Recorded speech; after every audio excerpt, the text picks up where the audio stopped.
আসসালামু আলাইকুম। কেমন আছেন বন্ধুরা? নিশ্চয়ই ভালো আছেন, আল্লাহর রহমতে আমরাও ভালো আছি। এখন আমি আপনাদের কাছে দেখাবো পাঙাশ মাছের আলু বেগুন টমেটো দিয়ে পাঙাশ মাছ। প্রথমে পেঁয়াজ ভেজে ওর মধ্যে আদা রসুন 1 টেবিল চামচ করে দিয়ে কষাচ্ছি, দেখতেই পাচ্ছেন বন্ধুরা। এর ভিতরে দিয়ে দিব মশলা, হলুদ, মরিচ, ধনিয়া, জিরা, লবণ সব দিয়ে দিচ্ছি 1 চামচ করে, দেখতেই পাচ্ছেন।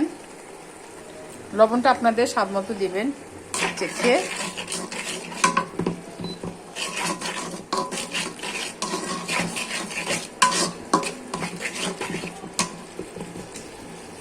মাছ দিয়ে দিতে হবে।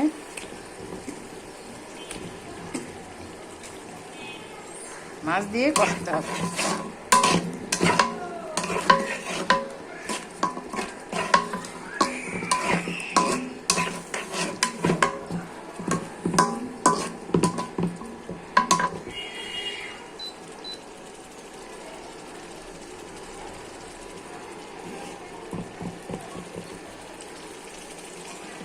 রান্না খুবই সহজ, এখনই হয়ে যাবে।